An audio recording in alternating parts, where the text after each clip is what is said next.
Okay, we got a monkey here tapping away on a typewriter. Thanks to Dr. Bao got me a monkey from an animation guy that does it for you. Now up in the top corner there, you see letters being typed out, and those are being produced by a random number generator. Its purpose is to just randomly spit out numbers or letters, and it's typing away, trying to type. Now, do we hear the ticking? I don't know if the ticking is working. It should be ticking. I hope it is, so we can hear the sound of it going up. Dave, it's not ticking. Give me the ticking. That's Mark's department. Oh, there. Oh, now I hear it. Now I hear it. Yeah, Okay. Hear that? That sounds almost like a heartbeat because it's doing it 1 a second. Every time it types a letter, it's making a ticking sound. Now I can, with the keys here, I can change the speed that this monkey is typing at. Now, the first time you typed that first M up in the upper right-hand corner, it stopped the program and it gave the sound going ta-da, because it found an M. Now, what's it trying to do? In this little box, let me move the box up higher so you can see it if you have a chance here. Okay, I've got this box here, and on the top line it says a pattern. It's looking for this pattern, methinks it is like a weasel, which is the pattern that this Richard Dawkins had been using. And I'll show you his program in a minute. Okay, but we're gonna try and type out methinks it is like a weasel by randomly typing letters. Now we found the M, and that only took about 30 characters on average, because there's 30 characters here, and so it goes through randomly ones. Now what it's looking for is an M followed by an E. That's 30 times harder. That's about 1 in 1,000. Okay, so it's trying to so there's an MU. It found an MS. Underneath the thing here, it's probably found another one. What was that one? That was an MG. It's looking for that, and it's not. It's taken a long while. So let's speed it up a little bit here. There's an MK, an MD, an M exclamation point, another M exclamation point. There's an MC. Eventually, it'll find an ME. Every tick you hear is the key being pressed. We're doing it about 64 characters a second here, much faster than that monkey would really be banging away on the keys to be able to do this. But he's having a difficult time getting M. Ah, he found it. ME. Okay, so the M is in green, the E is in red. The next one I think is in blue, if I can't remember exactly what it is. But now when it starts up, it's going to try and find the MET to go to the methinks. Okay, so here we go.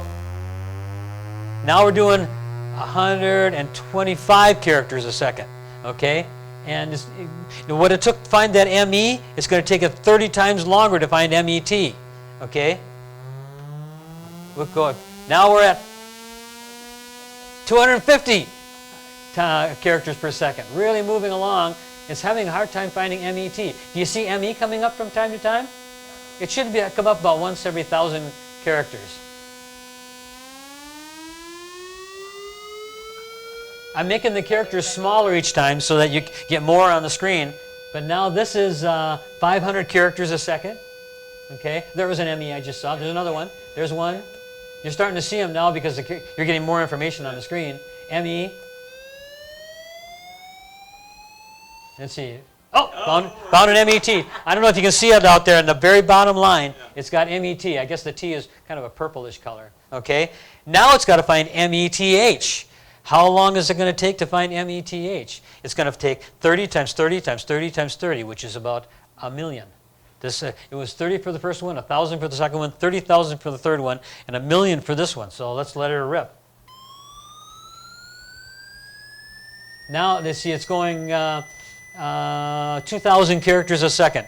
That's a 2,000 hertz tone you hear right there. Now you're seeing M's still all the time. You see MEs come up, but you got to find not only an MET, you got to find an METH, which is about once in 1 million. And so now we've typed 60,000 characters so far. So it's not likely that we will find it that fast.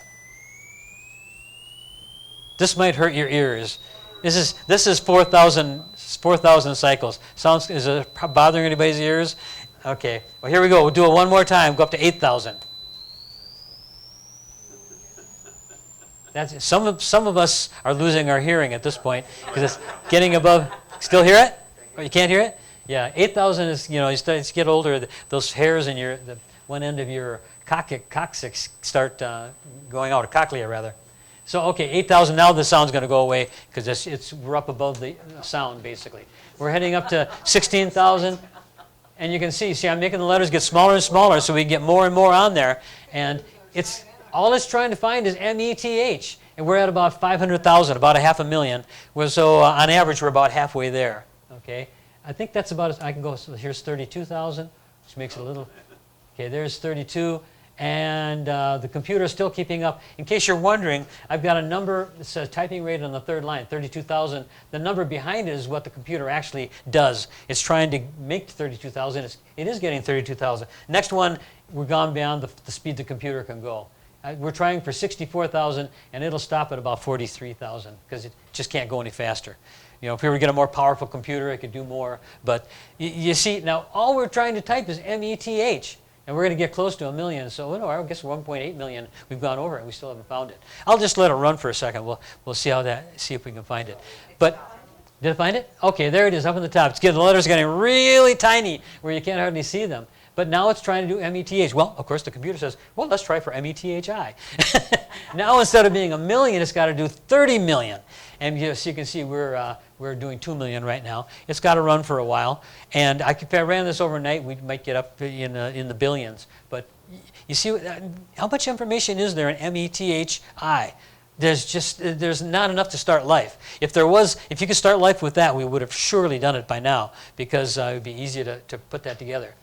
By the way, with everybody's understanding of the virus, COVID virus, before the COVID virus came out, I always thought that viruses were really simple. And they are compared to a living cell. They're very simple. All they are is a little piece of information with a protein coat to protect it that goes and lands on a cell and injects that little piece of information in there, and the information commandeers the cell's biomechanisms, and starts the cell making more copies of it.